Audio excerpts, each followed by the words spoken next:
Halo teman-teman T3, balik lagi bersama aku Thalia di Think Tank Talks. Obrolan santai tapi penuh insight. Nah teman-teman, siapa yang penasaran sama lukisan-lukisan yang ada di Istana Negara atau tempat lainnya? Itu kira-kira yang buat siapa ya?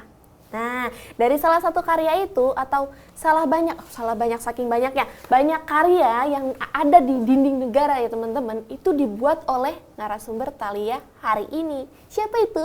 Namanya Bapak Wuri Hantoro. Halo Bapak. Halo, ya. Apa kabar Pak? Alhamdulillah baik Mbak. Alhamdulillah. Sehat. Yang penting itu. Iya, yang penting sehat, kuat, Betul. waras ya. Oke. Nih tapi sebelum bahas tentang karya apa aja, judulnya apa aja, tekniknya gimana ya Pak? Thalia tuh penasaran awal mula Bapak suka ngelukis tuh gimana? Mungkin dari saya suka melukis itu mungkin dari SD Mbak. SD itu udah seneng orek-orek lah. Soalnya untuk pelajarannya lainnya kan biasanya orang seni rupa kan agak males lah. Ini kan gitu kayak matematika kadang-kadang itu kan males. Yang penting kan waktu itu tetap seneng-senengnya gores-gores. Makanya dari SD itu udah mulai punya jiwa-jiwa melukis, jiwa gitu melukis ya, ya. Oke, berarti nyoret-nyoret dinding rumah juga gitu? Enggak lah, enggak dimarahi bapak nanti. Oh, nanti disentil ya? Tetap kertas saya, tetap kertas medianya itu. Tapi itu mungkin belum yang seteknik itu gitu ya Pak melukisnya? Ya masih alami Mbak, Ya. masih kecil kan ya ekspresinya liar toh. Yang penting kita pengen sesuatu, menggambar sesuatu ya kita gores aja. Tapi dari kecil saya sudah sering ngelukis itu memang tokoh sih dari kecil. Oke. Saya sering dari kecil itu membuat tokoh siapa. Misalnya kayak waktu itu Pangeran Diponegoro, walaupun nggak sebagus apa, tapi saya sudah mulai dari kecil. Sudah mulai Mungkin dari sekarang juga mungkin terpengaruh dari kecil ya. Iya. Itu pengaruh kakak saya juga waktu itu juga pelukis, jadi ada kesenangan kesamaan di situ. Oke, jiwa nasionalis gitu ya. Iya. Yang dilukis itu tokoh-tokoh yang Iya, ada di Indonesia tokoh-tokoh, gitu ya iya, Pak. betul. Terus berkembang belajar di dalami gitu Pak. Ya, didalami terus akhirnya saya dari SMP terus masuk ke SMSR, SMSR Sekolah Menengah Seni Rupa Jogja itu. Dan selama 4 tahun ya itu mungkin saya digodoknya di situ lah, digodok. Diasah lagi gitu ya Pak. Ya, untuk diasah teknik-tekniknya. lagi. Di situ juga waktu di SMA apa SMK itu sebenarnya Pak? SMK Mbak, SMK kalau sekarang ya? SMK lah, Ya, dulu SMK. Sesri terus menjadi SMSR, sekarang jadi SMK Kasihan itu toh. Oke. Itu Bapak juga masih suka gambarnya tokoh?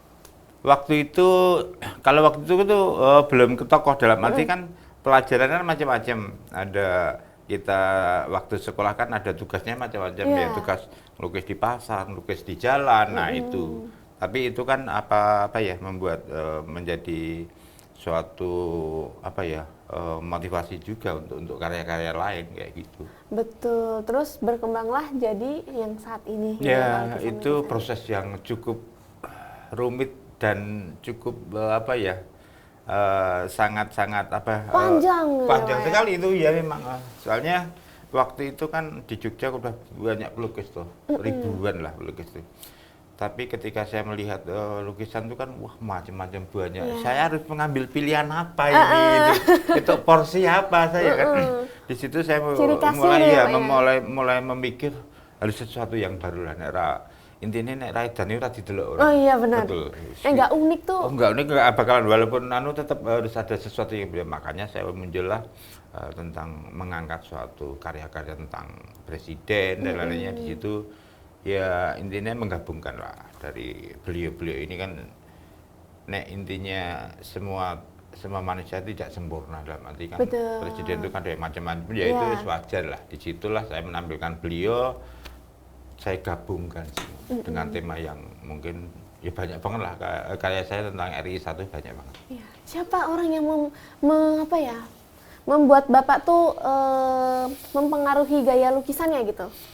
Tokoh siapa? Tokohnya dulu saya PKL, tau nggak PKL?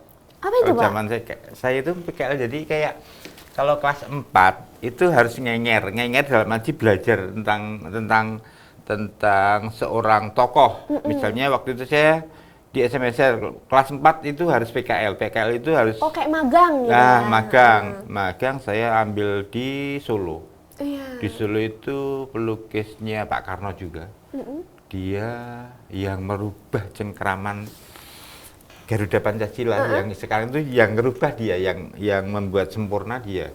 Namanya Pak Dola, pelukisnya Pak Karno itu. Dan saya di sana berapa ya? 3 bulan nggak salah. Ngenget di sana, belajar di sana. Saya setiap hari menikmati karyanya beliau. Jadi mungkin warna-warnanya sekarang ini pengaruhnya beliau juga. Jadi warna-warnanya dia tokoh-tokoh lukisannya juga banyak di situ. Oke, jadi terinspirasi dari tempat PKL. Soalnya juga saya mengidolakan beliau juga. Oke, ini dari sekian banyaknya jenis pekerjaan, kenapa Bapak memilih menjadi seorang pelukis? Ya, soalnya pelukis itu mungkin apa ya, kita bisa mencurahkan sesuatu unek-unek yang ada dalam pikiran kita. Nanti kita tidak terkekang oleh sesuatu. Jadi ketika saya membuat ngobrol dengan orang-orang lain itu saya malah mendapatkan sesuatu sebenarnya. Jadi ide-ide itu malah kadang-kadang muncul dari sesuatu yang mungkin tidak diduga. Betul. Jadi ngobrolan ya enggak, mungkin saya diangkringan mungkin sama orang lain tuh kadang-kadang otak saya itu terbelah. Kadang-kadang saya yang ini ngobrol, yang sini itu membuat sesuatu. Iya, itu rata-rata kayak gitu loh.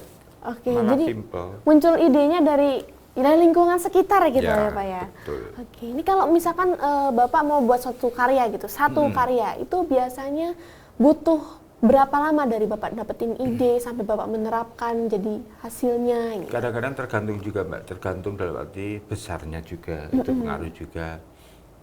Itu ya rata-rata bisa 3 minggu, bisa 1 bulan, 2 bulan kayak gitu. Jadi tergantung medianya juga, dalam arti besar kecilnya juga itu mempengaruhi juga. Terus juga yang penting moodnya juga. Kalau nggak mood juga tahu sendiri kan Mbak. Jadi dipaksakan juga nggak bisa. Itulah. Ngopi dulu gitu ya, chill dulu, jalan-jalan dulu, motoran gitu ya Pak ya.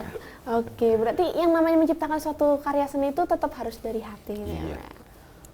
Kalau Jawanya kan tetap nganggur rasa. Iya, betul. Wah, mantap sekali. Dari situ Bapak kan mulai berkembang nih Pak. Nah, karyanya kok bisa sampai dipajang di Istana Negara? Ini agak seru Mbak. Ceritakan Pak, spill. Jadi agak seru. Jadi gini, waktu istana itu nggak sembarangan loh sebenarnya. Dia mengambil karya itu benar-benar sulit lah minta ampun. Mungkin saya intinya enak wong Jawa bejo lah. Bejo. Saya waktu itu nggak tahu Mbak, dalam arti saya pameran di galeri lah ini, di galeri tentang waktu itu tentang tokoh kepahlawanan. Dari galeri nelpon, Mas Uri punya karya ini, karya-karya yang baru. Oh ini Pak, yaudah kita ngadain pameran nasional itu. Dari situ waktu tahun berapa ya, sekitar lupa aku Mbak, 3 tahun yang lalu kalau nggak salah.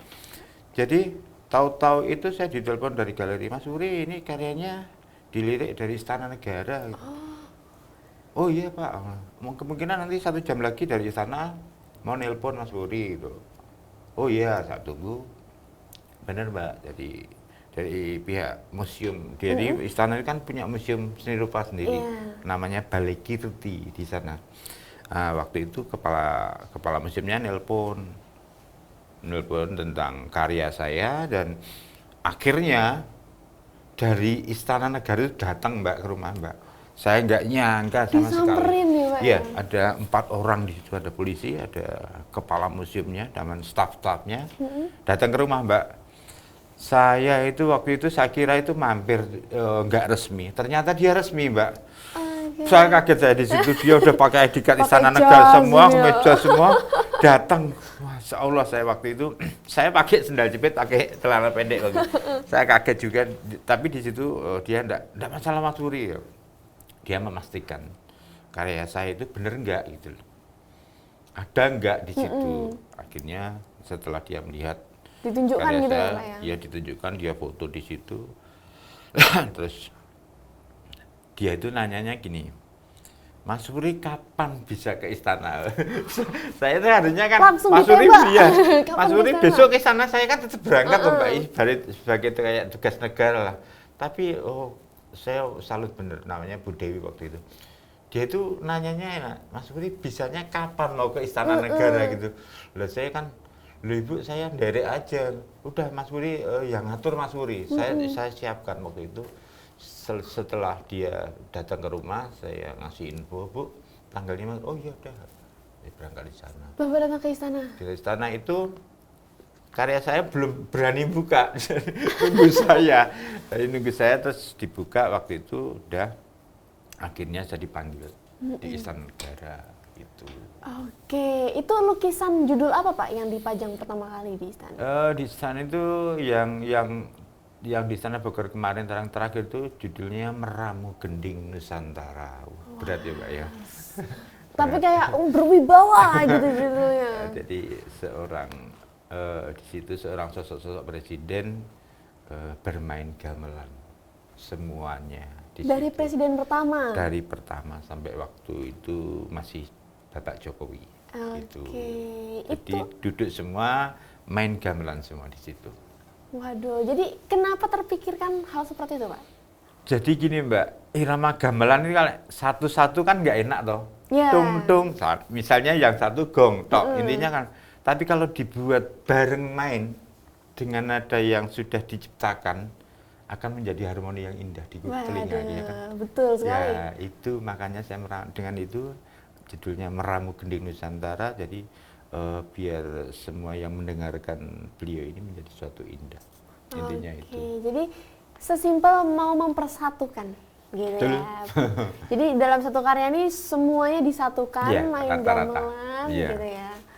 Rata-rata itu. Kepikiran sampai situ gitu ya Pak? Apa karena seneng politik gitu? Ya sebenarnya enggak Mbak, itu kan ide-ide liar tuh, ide-ide liar yang untuk, kalau saya intinya untuk menyatukan bangsa aja.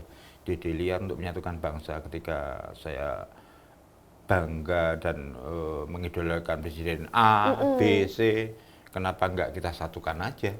Biar tidak terpecah belah. Tidak terpecah belah. Ya, intinya ya cinta tanah air lah itu. Iya, cinta tanah air, cinta Indonesia gitu ya Pak ya. Ini ciri khas apa yang orang tuh, wah ini pasti lukisannya Pak Wuri gitu? Ya itu sekarang mungkin ya yang menilai sebenarnya penikmat masyarakat lah. Saya kan saya berkarya. Tapi sudah banyak mulai orang itu melihat karya saya, walaupun dari jauh tidak kelihatan tanda tangannya, dia mesti kayak gini Wuri ya itu. Jadi saya menciptakan itu, perjuangannya luar biasa Mbak, kayak gitu Mbak. Untuk kasih ciri khas gitu ya Pak ya? Enggak gampang itu di Jogja itu ngeri itu. Tapi ketika saya sudah mendapat sesuatu, ketika lihat orang kayak Wuri. Jadi melihat dari jauh udah tahu gitu loh. Dari teknik goresan, sama warna sama tema. Sama tema itu. Dan itu perjuangan saya sangat berat sekali. Dan itu ya semula diakui ya alhamdulillah, intinya itu aja. Itu bangun, kita kan sebutnya branding gitu ya, Yeah. Pak. Bangun branding Pak Wuri itu kalau karyanya warnanya semu-semu coklat gitu ya. Terus juga pasti bawa-bawa tanah air Tanah gitu. air, RI1, tokoh itu. Berapa lama Bapak untuk menciptakan? Wah puluhan tahun Mbak itu Mbak. Puluhan tahun ya. Sangat berat di Jogja itu, ngeri Mbak, ngeri Mbak. Dan berarti persaingannya selalu ketat sekali Mbak. Karena mereka juga punya ide-ide yang lain. Persaingannya selalu ketat sekali. Kalau kita tidak aneh itu bener nggak ada yang lihat. Iya, harus aneh. Harus aneh. Kudu ndelok karyaku muni-muni gitu. Miso-miso. Kudu kayak gitu. Pernah nggak misalkan si orang gitu, ada orang yang nggak Iya. suka sama mungkin ya presiden ini atau apa yang ini, terus malah Bapak wah kamu kok bikin karya gitu banget apa gimana gitu? Kebetulan sampai sekarang enggak ya. Nanti enggak. Saya intinya saya baik kok. Intinya untuk mengangkat semua, tidak menjatuhkan salah satu. Itu. Jadi ya udah mau nggak mau presiden kita kan ini. Mau nggak mau ini. Ya harus kita hormati kan. Benar. Ya udah saya berkarya itu aja. Kan aman saya. Iya. Berarti dari karya Bapak tuh malah justru mempersatukan pikiran-pikiran yang lainnya gitu ya. Ya wajar lah ada orang nggak seneng A, seneng B ini kan. Ya wajar, manusia kan gitu. Kita cuma membuat karya aja lah biar ini semua tentang Nusantara, tentang Indonesia ini menjadi baik-baik aja gitu aja. Betul. Oke. Karya apa lagi Pak yang dipasang di istana Pak? Yang kemarin yang kedua waktu itu kan yang agak susah itu ini Mbak. Jadi Mensesnek. Apa itu, Pak? Mensesnek itu nggak tahu ada minta karya saya membuat sesuatu, judulnya apa?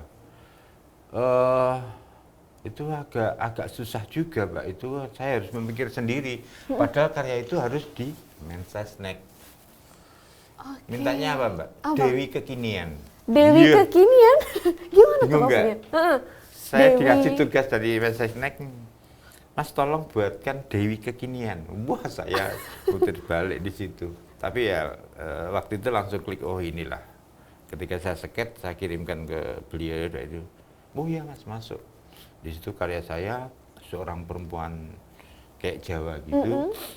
Dia tangannya banyak, dia megang HP, dia megang laptop, dia megang Oke, sesuatu teknologi zaman Iya, sekarang ya. di belakangnya itu backgroundnya ada YouTube, ada Google, ada Facebook, ada semua di situ. Oh iya Mas, bener ini. Kayak gitu. Dia sampai akhir, sampai sekarang masih dipajang. Oke, itu berapa lama dapat ide konsep itu, Pak? Kalau itu enggak begitu lama sih. Waktu itu saya langsung Searching gitu, riset gitu ya, Pak? nyantol lah. Enggak sering tapi saya nyantol. Ada tentang kayak gitu, aku Langsung kebetulan diimajinasikan?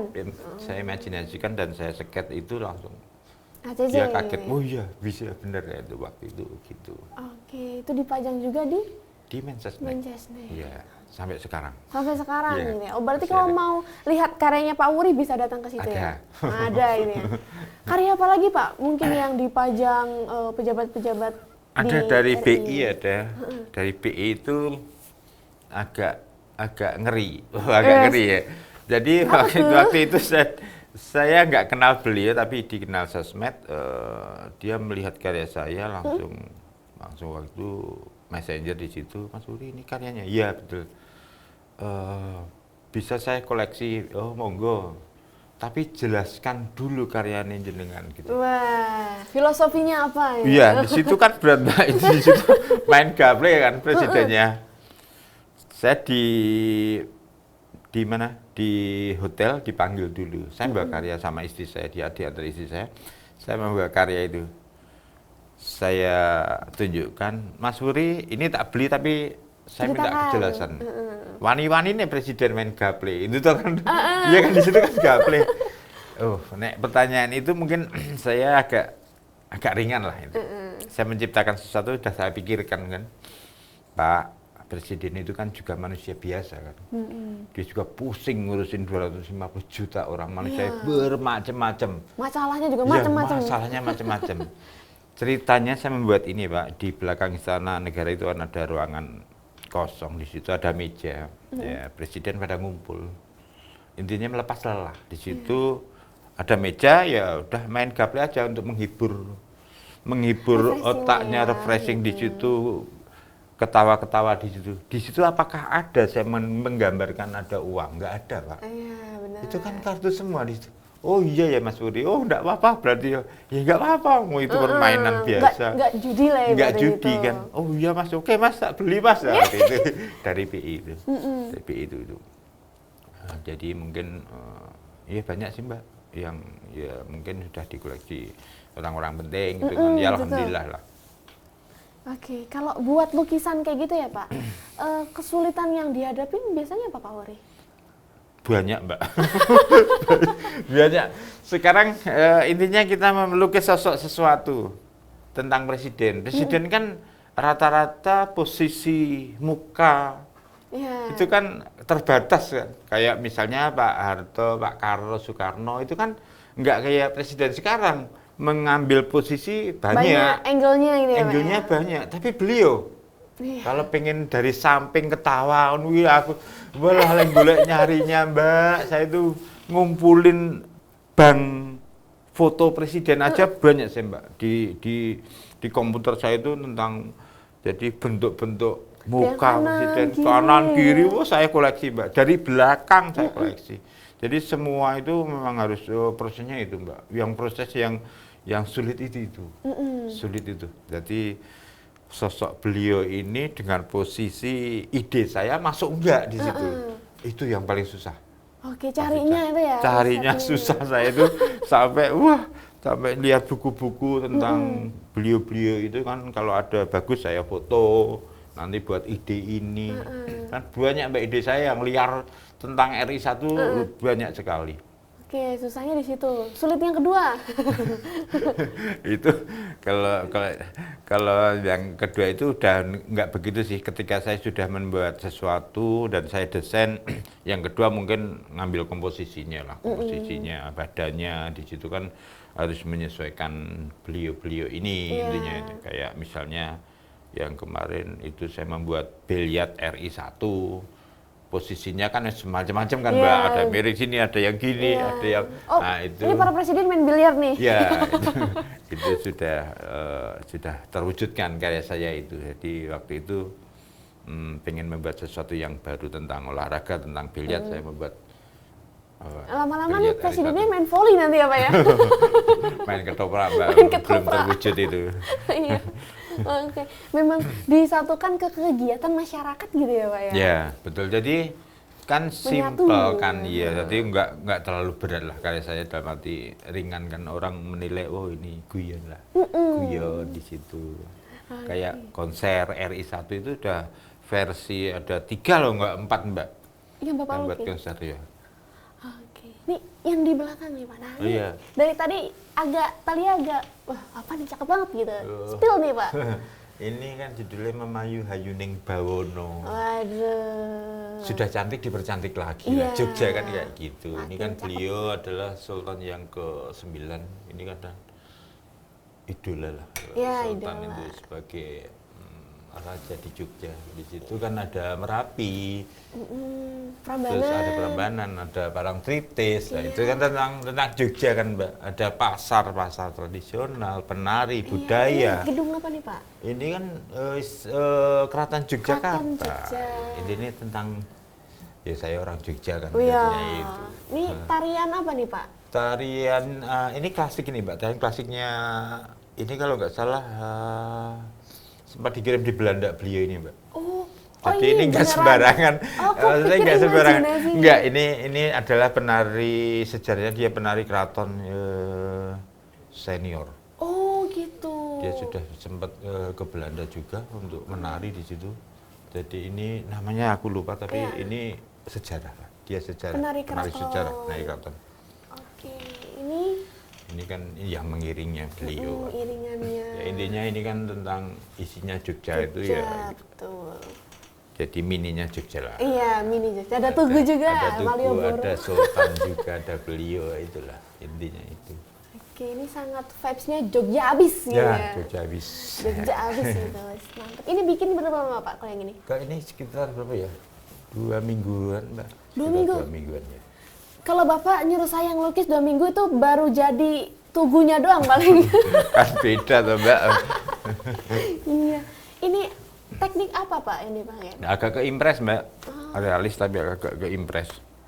Jadi kalau saya bukan realis halus itu enggak. Jadi saya masih ada emosinya lah, dalam arti ada sentuhan-sentuhan kasar. Itu kan Ada teksturnya ini. jeritan jiwa. Iya, cerita jiwa dalam banget ya. Memang ini bertekstur Pak kalau Iya agak ciri khas bertekstur. Pak Budi. Yang di Istana Negara juga kayak gini, agak tebel-tebel gitu, agak tebel. Oke, jadi nggak yang flat Enggak aja terlalu gitu flat. ya. Jadi kalau terlalu halus kan nanti kayak foto. Iya, itu kayak foto. Ini teksturnya Ada kelihatan. rasa lah Iya. intinya gitu. Ono rasane. Ono ya. rasane. Gini pintar bahasa Jawa. Oh, iya. Bisa nah ya. Wah, tapi nggak kerasa waktunya udah habis aja nih Pak. Padahal Talia masih mau kepoin lagi lukisan-lukisan lain gitu. Iya. Bisa main ke galeri Pak Uri gitu. Ya kapan-kapan monggo. Oh, di mana Iya. Pak lokasinya Pak? Di Utara Candi Prambanan. Oke, nanti boleh di searching, ada Instagram atau Facebook? Ada. Apa nama Facebooknya Pak? Ritual Art. Ritual Art ya. Itu di follow, nanti kalau kalian kepo atau mau beli bisa langsung kontak Pak Siap. Uri gitu ya Pak. Nah, oke, makasih sudah datang. Ya. Semoga besok bisa datang lagi bawa karya-karya yang lain gitu ya Pak ya. Iya, siap. Oke, makasih buat teman-teman T3 yang selalu setia menonton T3 ya. Jangan lupa saksikan episode berikutnya karena besok-besok kita akan datangkan narasumber yang gokil juga. Gitu. Jadi sampai jumpa semuanya.